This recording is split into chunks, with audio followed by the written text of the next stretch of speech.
Aujourd'hui, une vidéo sur une panne qui m'arrive sur ma Twingo. C'est une Twingo de 2004, moteur D4F, 1 litre de 16V. Donc c'est les modèles à partir de 2000, 2001, je crois, un peu jusqu'à la fin, pour ceux qui étaient équipés. J'ai ce petit problème là. Hop. Elle veut pas démarrer. Et le problème, on le voit sur là. On va aller vérifier sur la prise ODB. Hop, voilà. Sur la prise ODB, alors c'est une prise chez Lidl. C'est juste un lecteur de défaut. Hop. Voilà. Ça s'allume. Donc, comment je fais ça?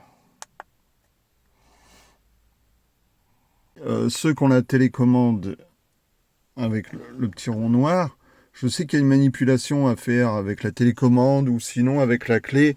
Quand on met la clé, il faut rester appuyé. J'ai regardé ces tutos-là et moi ça fonctionne pas par rapport au modèle parce que c'est pas le même système. Donc après, il y a d'autres vidéos qui l'expliquent très bien pour ceux qui ont le modèle avec la télécommande, les anciennes. Donc là, il est un peu long, il n'est toujours pas démarré. Voilà, c'est parce que j'avais pas mis le contact au début. Voilà, code erreur. Donc là, je valide, créer un rapport non, liste des codes erreurs.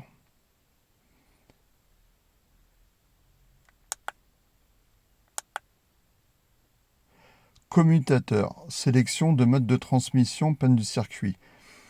Donc ça, c'est quand il y a une boîte automatique, j'ai regardé là sur internet, enfin même sur Gemini, le P0790, c'est quand on a une boîte automatique. Parce que le neutre, il ne s'est plus positionner. Sauf que moi, j'ai pas du tout ça. J'ai une boîte manuelle. Donc, en poussant les recherches, a priori, les problèmes, pourquoi elle peut ne pas démarrer. Donc il y a les systèmes d'anticodage, mais moi c'est bon, il s'éteint bien. Hein. Là j'ai plus le voyant qui clignote, ça, donc il n'y a pas de problème. Et ça pourrait venir du capteur PMH, le capteur PMH qui se situe au niveau de la boîte de vitesse.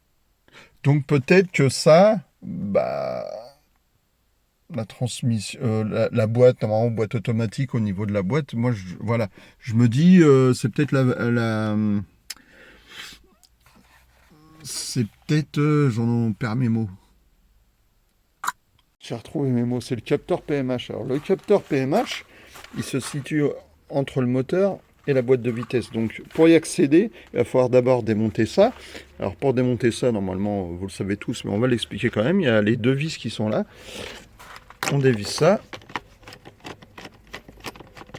C'est toujours très, très con, mais tout le monde ne sait pas. Tout le monde... Je l'ai bien vu avec la vidéo sur la Dacia pour le changement de pommeau de vitesse. C'est une vidéo qui est en train de faire pas mal de vues.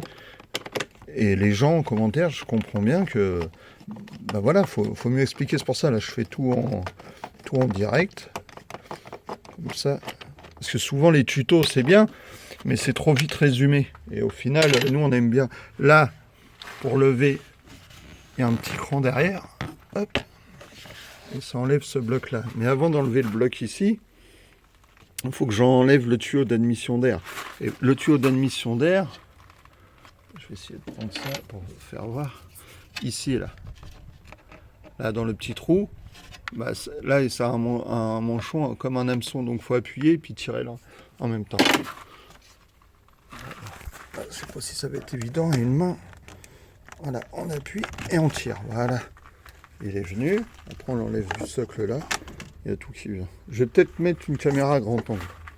Bon, au final, je n'ai pas grand angle. Donc, une fois qu'on a enlevé les deux vis là, on a soulevé ça. On a enlevé le manchon d'air. Donc ça, la boîte à air, on peut l'enlever. Puis bon, en même temps, vérifier son filtre à huile et le changer le cas échéant. Le capteur PMH, est-ce qu'on va le voir de là? Est-ce qu'on va le voir? Non, c'est encore en dessous. J'espère que vous allez le voir. Hop. Faire une mise au point. C'est la pièce qu'il y a là. Je vais reprendre. Il est où, lui? C'est là.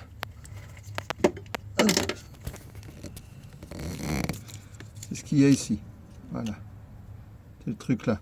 Donc il y a une vis de 10 là, et il y en a une autre de l'autre côté. Et après il y a une fiche. On va déjà enlever les deux vis de 10. Voilà.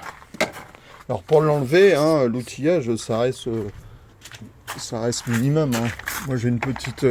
là pour cette opération, vous munissez d'une petite boîte comme ça, là, de douilles, il y a douilles, tournevis. Voilà, acheter chez Action, ça suffit largement avec ça. Donc on s'arme, on prend ça, on prend la petite rallonge du cliquet qui est là, et on met dessus. Hop. Je suis désolé là, j'ai pas de trépied, c'est tout au téléphone. Et donc on va aller dévisser la vis qui est là. Voilà, là on la voit. Que je dise pas de bêtises, je vais essayer de filmer. On en voit une, voilà. Là, on en voit une là, là-bas.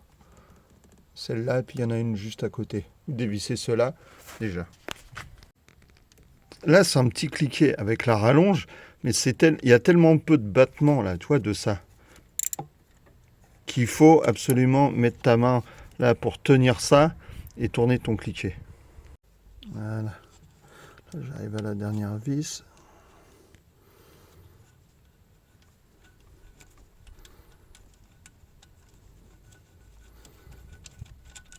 Voilà, c'était ces vis là. Hop, on met ça là, on pose le petit outil. Donc là, elle est là. Il y a juste à l'enlever. Et là par contre, il va falloir, je ne sais plus c'est dans quel sens. Il faut lever et pousser. Oui, c'est ça. La petite languette qu'il y avait là, la mise au point. Voilà, la petite languette là, vous la soulevez et vous poussez. Comme ça, ça y vient. Donc pour ceux qui veulent vérifier avant de changer, vous pouvez prendre un ohmmètre, vous mettez sur 2000, et après vous mettez les deux aiguilles, là, la rouge et la noire, ou la noire et la rouge, peu importe, dessus, et ça doit être dans les 250 ohms. Donc là, je viens de vérifier, la mienne, elle est à 650. Donc parce que cette pièce-là, c'est ça qui va servir pour le calculateur et l'allumage pour l'ordre. Parce qu'en fait, avec ça, là, ça vient... C'est difficile, ouais. On va pas rentrer trop dans la technique, mais là, il y a le volant moteur et ça vient à chaque fois, à chaque tour, donner un signal à ça qui envoie le signal au calculateur pour l'allumage et tout. C'est vite résumé. Hein. C'est juste pour vous expliquer c'est quoi cette pièce-là. Ça, c'est une pièce que j'ai achetée, j'en ai racheté une, là, 16 € sur Amazon, quoi. Une Valeo. Alors, je sais que j'ai eu des commentaires. Ouais, Amazon. Oh. Moi, je fais un tuto pour les gens normaux. Je ne dis pas Amazon, c'est bien, c'est pas bien. Moi, en tout cas, ça m'a bien dépanné. Voilà, je l'ai commandé hier, elle est déjà là. Donc là, ce que je pourrais faire, effectivement, on va faire le multimètre et on va voir la différence entre les deux. Parce que moi, la mienne, elle affichait 650. Et on va voir si la nouvelle, elle affiche des valeurs... des meilleures valeurs. On va regarder ça tout de suite. Voilà, donc le multimètre, c'est celui-là. Je fais pas de pub, hein. Je dis juste, ça vaut 4,99 € chez Action. Voilà, ça se présente comme ça. Alors pour les ohms, donc les ohms c'est ici, donc on met la fiche rouge sur celui-là, la noire là. On règle sur 2000 ohms, 2000 kilo-ohms, et là on met en route. Il n'y a pas à avoir peur, hein, pour ceux qui ont... Il n'y a aucun risque. Enfin, normalement, ça s'allume. Il n'y a déjà plus de piles. Super. Je crois que j'ai oublié de l'éteindre. Ah non, c'est bon. Voilà. Voilà. Après, vous prenez les deux. Là, c'est impossible de vérifier comme ça parce que je n'ai qu'une main et j'ai pas de trépied pour mettre ça. Bon, on va filmer de face. Donc, en gros, ce que j'ai expliqué... Hop, il n'y a pas beaucoup de lumière. On va mettre l'ancien et on va mesurer tout de suite.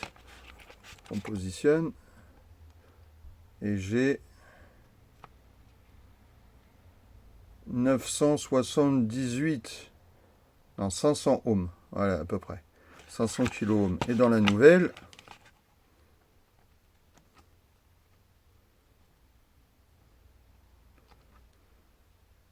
La tolérance était entre 0 et 250. Bah là, elle est neuve, 0.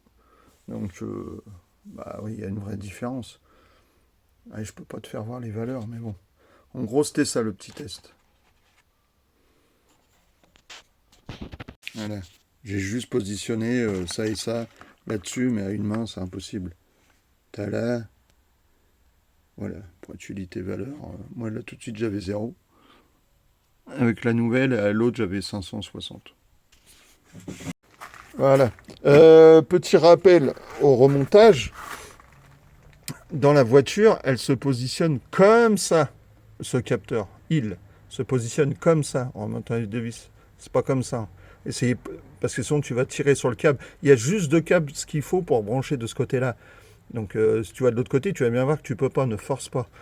Ça ira comme ça au fond. Et on remet d'abord la prise, on recale les 2 vis, on remet la boîte à air, on remet le petit manchon, mais là pour tester, mais c'est pas très grave. Et puis après un coup de clé et on teste si c'est ça. Si c'est pas ça, bah écoute, tu le sauras, ça sera un tuto. Ne change pas ton capteur PMH si ta voiture démarre pas, parce que c'est pas ça. Alors pour le montage, la prise, il y a un détrompeur là au milieu, donc ça va le faire. Putain, Gan, on voit super bien quand tu remontes. Quand tu remontes, tu mets bien la patte. Ah, la mise au point. Regarde la patte à gauche là. Elle passe sous l'autre patte en plastique. En plastique, on fait, je vois pas trop. Elle va bien en dessous, d'accord? Donc là, je vais remettre, je revise ça. Et puis après, écoute, on continue. Voilà, c'est remonté, c'est branché. Là, on reprend la boîte à air. Hop. On met d'abord les 2 petites pattes qui sont en bas là, dans les encoches qui sont là. Hop. Tac. On pousse, ça clipse, impeccable. On prend les 2 vis.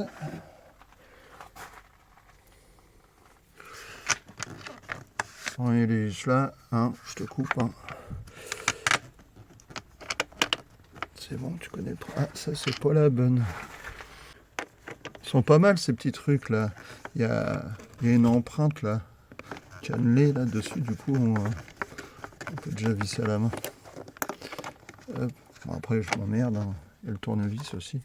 C'est juste là. Et là, ça va être le verdict. Est-ce que ça redémarre? Là, si ça redémarre pas. Ça, de toute façon, quand c'est le kiff. Hein. Je sais que c'est des voitures vachement à la mode. Tout le monde veut sa petite Twingo. Enfin, pas tout le monde. Ça commence à une voiture sympathique, pas trop chère, un peu vintage, youngtimer comme on dit. Bien que celle-ci, c'est pas la plus vieille, c'est la que 22 ans. Contrairement à madame ici, qui en a 32. 10 ans de plus. Et c'est pas du tout la même technologie, c'est pas du tout les mêmes voitures. Et je sais pas s'il y en a une qui est mieux que l'autre, soyons honnêtes. Celle-là, elle est beaucoup plus civilisée, utilisable au quotidien, ça freine mieux, l'agrément de conduite, il est mieux. Ça, c'est... Mais l'autre, elle a un charme à conduire. Pas que celle-là a pu. Hein. Parce qu'on disait aseptiser les véhicules, mais ça a commencé déjà depuis bien longtemps. Hors clips, là. Hop, ça, on le repose derrière. Voilà. On l'a mis là, tout est bon, tout est ok. Bah écoute, c'est parti en direct. Hein. On va même pas faire de coupure. On va rentrer dans la voiture et on va voir le verdict. Et si ça ne fonctionne pas, donc on le voit, le voyant qui clignote. Quand je mets le contact, le voyant rond, là on le voit toujours, il disparaît. Et là, ça redémarre direct. Ouh, content. Donc voilà, si la voiture ne démarre pas, par contre, je viens de me claquer un joli voyant moteur. Donc bah écoute, on va refaire un diag. Voilà, en direct, hein. Toute la joie des voitures anciennes. Ah, comme une horloge. Alors j'ai fait des vidéos. Je les mettrai tous à la suite sans expliquer. Je m'étais filmé en plusieurs jours à démonter tout le collecteur d'admission pour changer tout le cache-culbu. Non, c'est une voiture, un cache-culbut, c'est juste un truc noir, vite fait, quelques vis. Là, faut démonter pratiquement toute la bagnole. Et j'en avais profité pour faire le réglage des jeux de soupape. Attention, je ne suis pas mécano, j'ai tout appris comme toi tu es en train de faire, en regardant des tutos. J'ai pas plus de connaissances, des outils comme ça, j'en ai un peu plus, mais c'est que des trucs de chez Action ou Lidl, hein. Rien de spécial. Mais à un moment, bon, faut s'y mettre. Voilà, elle tourne nickel, sauf que j'ai envoyé en motard. Il n'est pas identifié, donc je ne trouve pas le code erreur, je comprends pas. Là, elle tourne nickel. J'avais peur à l'intérieur, mais à mon avis, c'est l'échappement. C'est une voiture qui roule pas depuis décembre 2024, ça va faire 2 ans. Oh, à chaque fois, il me fait ça. Ah, commutateur. Non, bah non, c'est le même. Ah, capteur de position de Villebrequin, panne du circuit. Ah, bah c'est marrant, c'est exactement ce que je viens de faire. Capteur de position de Villebrequin, panne du circuit. Donc, il y a un truc. Il y a un truc. Non, c'est parce que je viens de le changer, ça. Tout à l'heure, j'avais pas été aussi loin. Putain, j'avais pas vu que là... Moi, je m'arrêtais à là. J'avais pas vu que je pouvais faire ça. Oh, putain. Bon, bah, en fait, c'était la bonne panne. Voilà, suffisait d'aller un peu plus loin. Donc là, ce qu'on va faire, c'est que je vais... Hop. Précédent. Supprimer les codes erreurs. Oui.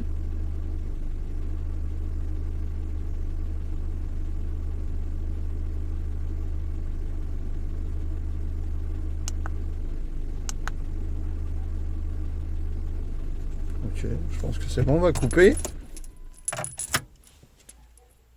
Et puis on va relancer la machine. Ticket, plus... Ah, je veux plus le voyant, plus le voyant, plus le voyant. Eh ben je l'ai toujours.